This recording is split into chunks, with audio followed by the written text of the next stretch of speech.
tidak ada PHK, tidak ada yang dirumahkan, tidak ada pemotongan gaji, bahkan THR dan tunjangan-tunjangan lain masih tetap terbayarkan. Itu yang kami syukuri. Jadi pesannya 5 menit, jadinya 5 hari. Detik ini kita sudah kirimkan setiap bulannya 7.000 ton.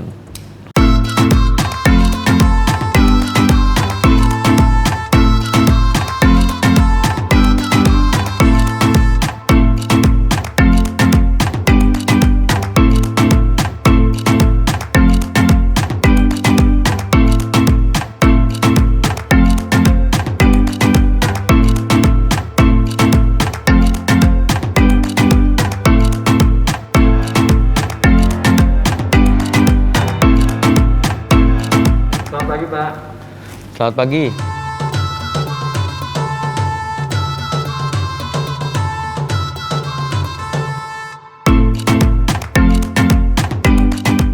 Baik, terima kasih Pak waktunya ini pagi hari ini. Jadi bicara mengenai tata logam, kami ini perusahaan yang berdiri tahun 1994. Dulu ini startup yang diawali dari 4 orang saja. Founder kami, Bapak Yarianto, merupakan founder yang pertama mengawali bisnis ini. Jadi bisnis tata logam ini secara singkat adalah kami awalnya di industri untuk genteng metal.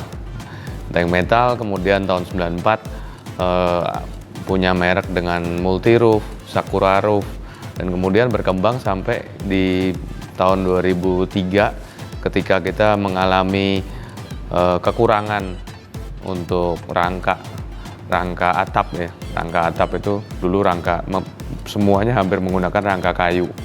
Nah, kami tahun 2005 kami bawa teknologi rangka baja ringan yang sekarang sudah mungkin seluruh rumah udah pakai rangka baja ringan karena rangka kayu itu susah. Nah, sampai hingga akhirnya hari ini, di mana inovasi terakhirnya itu kami menginovasikan rumah instan rumus, yang mungkin nanti saya akan ceritakan lebih lanjut. Jadi secara singkat begitu sejarah tata logam sampai tahun 2020 di mana masa pandemi seperti ini.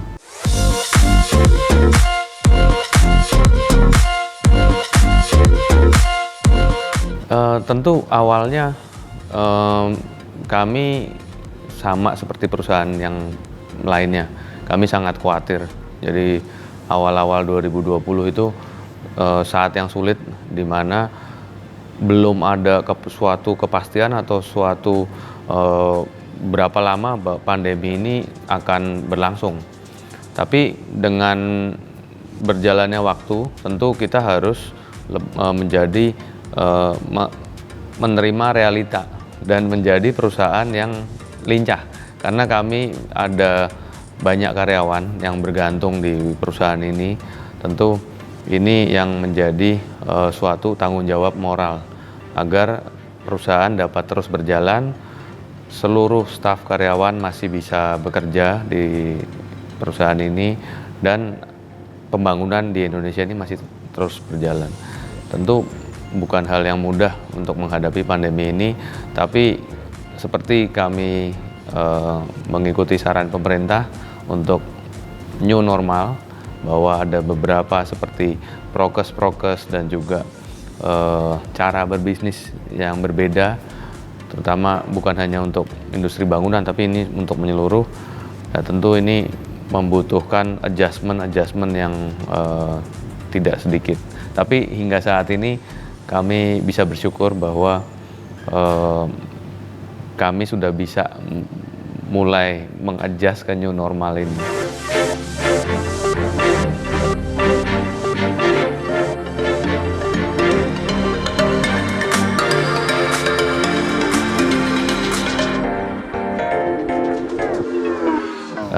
Bicara mengenai PHK ini, tentu ini yang jadi salah satu poin penting, karena kita lihat banyak industri yang lain terkena PHK, dan juga kemarin saya baca ada 1.700 lebih perusahaan yang didaftarkan pilot. Ini tentu bukan kondisi yang mudah, tapi kami dari Tata Logam Group ini punya komitmen bahwa sebisa mungkin kita tidak ada PHK. Dan puji Tuhan sampai hari ini tidak ada PHK, tidak ada yang dirumahkan, tidak ada pemotongan gaji, bahkan THR dan tunjangan-tunjangan lain masih tetap terbayarkan. Itu yang kami syukuri. Ya tentu ini dengan kerja keras dan kegigihan dari seluruh karyawan, manajemen, dan seluruh staf yang ada di Tata Logam ini. Jumlah karyawan kami 1.500 kurang lebih. Itu tersebar di berbagai provinsi di seluruh Indonesia, jadi bukan hanya tersentral di Jawa ya, tapi kami ada unit-unit produksi maupun unit distribusi yang ada di seluruh Indonesia. Jadi total karyawan 1.500.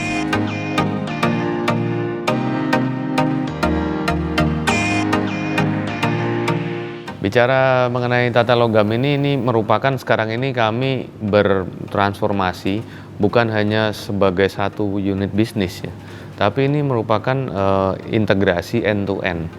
Jadi kami bisa berbangga bahwa mulai dari bahan baku hingga didistribusikan, diproduksi, kemudian sampai ke tangan pelanggan, atau strategi kami namakan from manufacturing to your doorstep.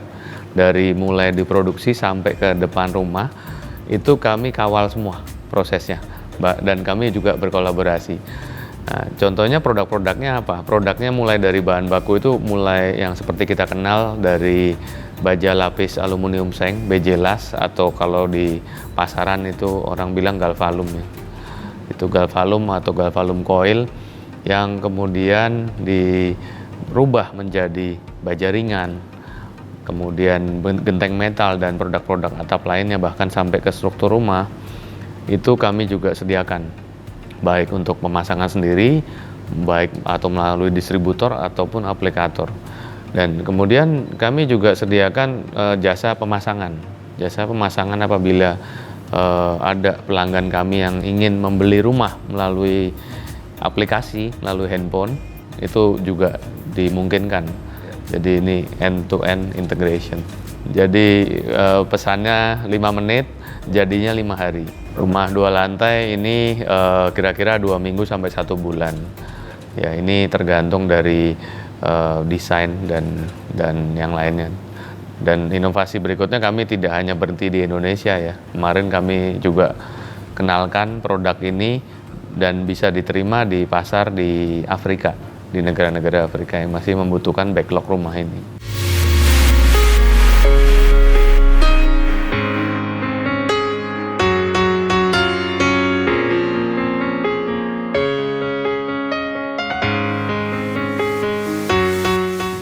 Kalau di persentase, kami ini mulai ekspor atau salah satu anak perusahaan dari Tata Logam Group, yaitu PT Tata Metal Lestari, yang ada di grup ini, kami baru mulai ekspor di masa pandemi. Jadi ini ceritanya juga menarik karena mungkin ini namanya the power of kepepet gitu ya. Jadi 2019 kami ada investasi yaitu di bahan baku, di pelapisan. Kemudian akhir 2019 ternyata kita kena pandemi, masuk masa pandemi di mana semua slowdown, pembangunan slowdown. Jadi terpaksa untuk memutar otak gimana supaya mesin continuous line ini tetap jalan. Karena ini kan mesin continuous yang tidak mungkin berhenti. Kalau berhenti itu kerugiannya bisa tidak terhitung lah, ratusan juta. Akhirnya kami berpikir kami ekspor.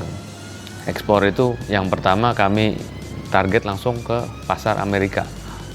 Karena ini pasar yang cukup sulit karena dengan requirement ASTM standar dan juga customer punya requirement yang cukup tinggi untuk produk ini. Nah, ini kita mulai dari awal hanya 40 ton per bulan. Sekarang per detik ini kita sudah kirimkan setiap bulannya 7.000 ton.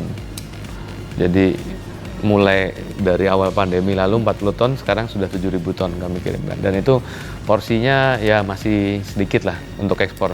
Karena kita harus penuhi industri baja dalam negeri dulu sebelum nanti kita ekspor. Sekitar 10-20%.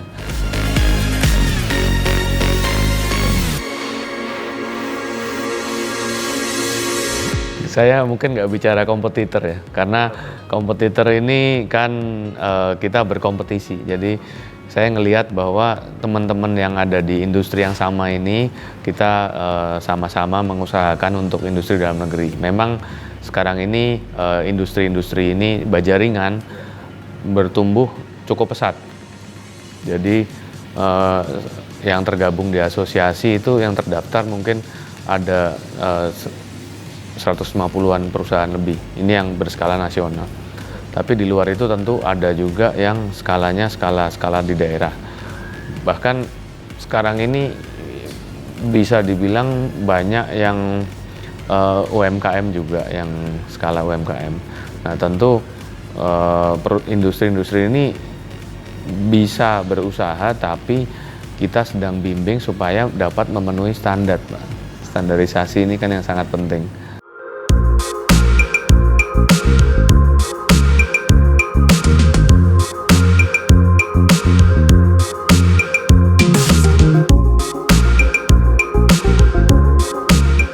Ya kalau bicara serangan impor, ini tentu bukan hanya di Indonesia aja, karena China ini kan punya skala industri yang sangat besar dan juga punya segala toolsnya untuk bisa efisien dan lain-lain.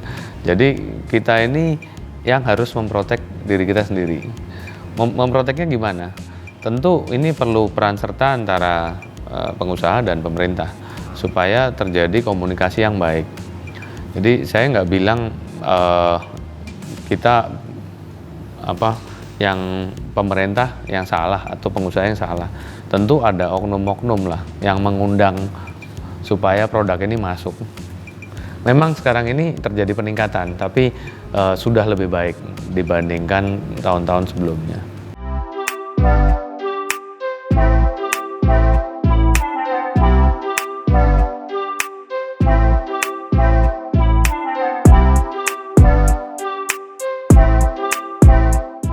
Sudah sangat berpihak, Pak.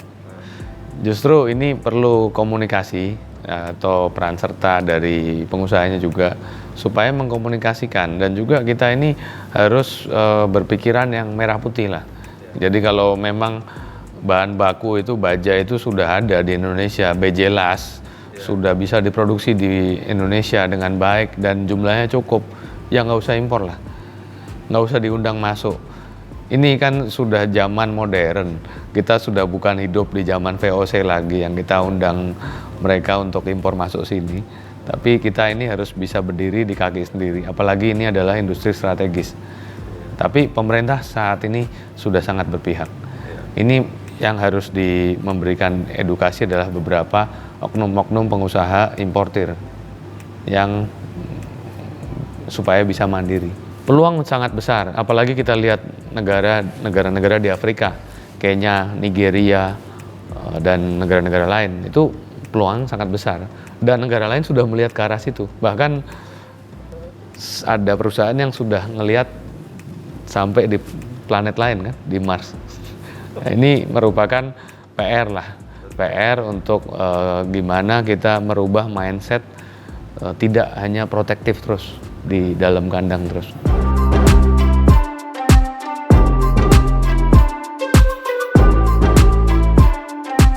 Kalau dari asosiasi tentu kami tingkatkan adalah komunikasi dan kolaborasi. Ini suatu hal yang kami tekankan sangat penting ya, karena kami ini nggak ngelihat sebagai kompetisi atau kompetitor gitu, tapi ini kami lihat sebagai kolaborasi dalam membangun Indonesia ini. Jadi yang kami lakukan adalah tentu berkomunikasi dengan stakeholder seperti kementerian terkait, dan juga mungkin teman-teman yang banyak impor juga. Itu kan sekarang based on data, semua open data. Nah, ini coba dikurangi kalau memang bisa disuplai dari dalam negeri. Itu yang kami lakukan, Pak, di asosiasi ini.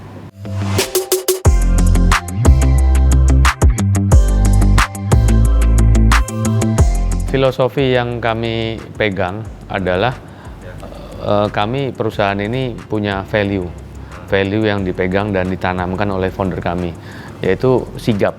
Sigap itu terdiri dari beberapa makna, yaitu kami setia, integritas, gratitude atau mengucap syukur, anggapan positif, dan P-nya itu profesionalisme. Jadi ini yang kami pegang. Dan juga makna dari sigap tersebut, di mana perusahaan harus agile atau lincah dalam menghadapi perubahan. Dan tentu kami terapkan bahwa semakin tinggi, semakin banyak memberikan berkat ke orang, maka padinya harus semakin unduk, Pak. Itu kerendahan hati untuk di seluruh leadership yang ada di manajemen tata logam ini.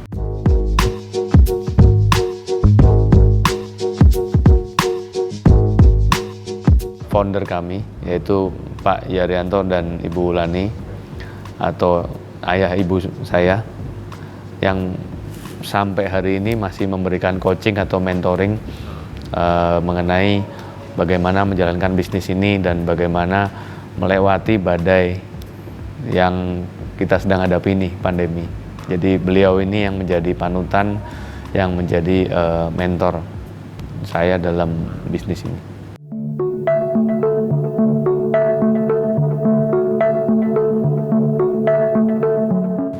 Tata logam ini punya target inovasi, jadi setiap tahun kami selalu meluncurkan produk yang inovatif untuk tentunya fokusnya untuk di produk baja, untuk pembangunan, dan juga bukan hanya fokus di domestik, tapi sekarang kami juga go internasional supaya banyak pembelajaran lagi yang nantinya bisa kita bawa ke Indonesia ini. Jadi kita terus improve rumah Domus ini, di mana rumah ini bisa menjadi rumah prefabrikasi yang bisa di-package dengan cepat, dikirim dengan cepat, dan dibangun dengan cepat, supaya nanti kita bisa bantu pembangunan ibu kota baru.